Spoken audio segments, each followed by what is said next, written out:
যখন দেখেছি আমি দেখতে পারি অনেক পরে। দেব না তুবড়ির মতো, একদম কি বাজে স্ক্রিপ্ট বোধহয় নিয়ে গেছে, তো ছবি আঁকছে। Dev was the first one to tell us বিনোদিনীর জীবন ডকুমেন্টারি কেউ দেখবে না, সিনেমা দেখাও। দেব না তুবড়ির মতো, মাটিতে থাকে কিন্তু আকাশ ছুঁয়ে যায়। সেই জন্য যখন দেবের মতো একটা মানুষ মাটিতে বসে একটা ট্রেলার দেখে, আমি জানি যে ও কেন সেখানে বসে দেখছে। তো এটা আমার কাছে, দর্শকের কাছে হয়তো অনেক কিছু, কিন্তু আমি জানি যে দেব কি, তো সেই জন্য এইটা ওই একটা মানুষই পারে। দেবের বিষয়ে অজানা কিছু লক্ষ্য করলেন কি? এটা তোমরা কেউ জানো না যারা দেবের বড় বড় ফ্যান, সিক্রেট।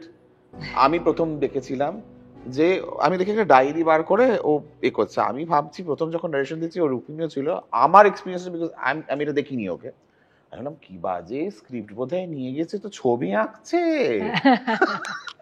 তারপরে কাট টু ইন্টারভেল যখন হলো, বলে ব্রেক, হ্যাঁ এবার আমি বলি, আমি বলবে যে জঘন্য স্ক্রিপ্ট, এই ছবিটা আমি করবো না, চা খাও বাড়ি যাও।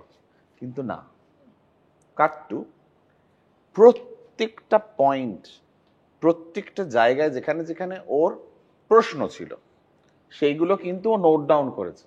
সো দ্যাটস, এই দেবে প্রশ্ন করলে, দেবে মাটিতে বসে দেখছে, সে কিন্তু এই সিনেমাটা অতপ্রতভাবে জড়িত একদম।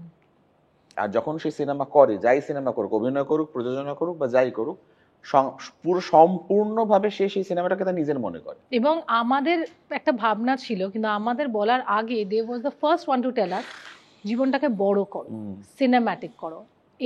এই সময় দাঁড়িয়ে বিনোদিনীর জীবন ডকুমেন্টারি কেউ দেখবে না, সিনেমা দেখাও দর্শককে, স্বপ্ন দেখাও যে এইটা একটা হিরোইন, মানে একটা সুপারস্টার হিরোইনের জীবন কি হতে পারে সেইটা দেখাও, দার্শনিক করো। সো সেই সাহসটা দেব আমাদেরকে দেয়। দেব বলে ফেলেছেন রাতে ঘুমোতে ঘুমোতেও ছবির কান্হা গানের সঙ্গে হাত পা নাড়েন রুক্মিণী। মুহূর্তে দেব এও বলেছেন রুক্মিণীর মা নাকি সেটা তাকে জানিয়েছিলেন। ও যে কান্হা গানটা দেখতে কাছে মনে পড়ছিল, কে রাতে ঘুমোতে গেল হাত এরকম এরকম করতে, ওর মা বলেছে,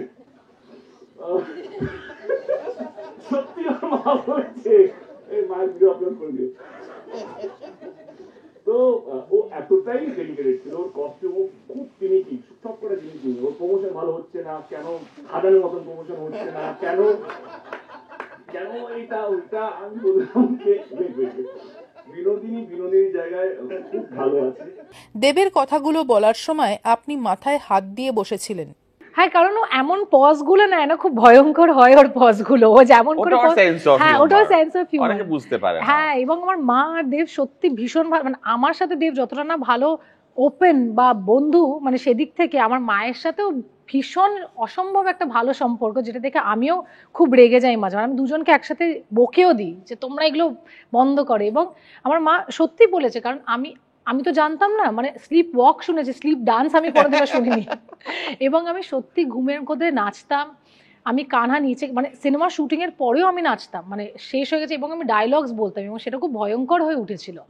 সো সেই জন্য আমি অনেকদিন বাইরেও গিয়ে থাকি এটা থেকে বেরো, because the involvement was on a different level, আমি এটা বলে বোঝাতে পারবো না। মানে এই যে 4 বছর কত্থক শেখা, প্রত্যেকটা মুদ্রা জানা, আমি কানহার প্রত্যেকটা শব্দ বিনোদিনী কেন বলছে, কি জন্য বলছে, কাকে বলছে, যখন ছবিটা দেখবে, কানহা যে শুধু কৃষ্ণকে বলছে তা না, বিনোদিনীর জীবনে যাকে কৃষ্ণ ভেবে ফেলেছিল, কিন্তু সেখানেও সে যে ব্যর্থ হয়, এবং সে ব্যর্থতাটার বেদনা এবং বিক্রি হয়ে যাওয়া, সেটার বলিদান, সবটা মিলিয়ে এই কানহা গানটা। তাই এই 5.5 মিনিটও না, 5 মিনিট 50 মিনিটের গানটা, অলমোস্ট 6 মিনিট রাখা হয়েছে এখানে। সিনেমায় হয়তো আমরা একটা স্মলার কাট যাবে, সেটা অনেকজনই আমাদেরকে বলেছে না কাটতে, কিন্তু অবভিয়াসলি সিনেমার জন্য করতে হচ্ছে। But yeah, But you always have the longer version. You always have the long. Download করুন এই সময় অ্যাপ iOS ও অ্যান্ড্রয়েডের জন্য।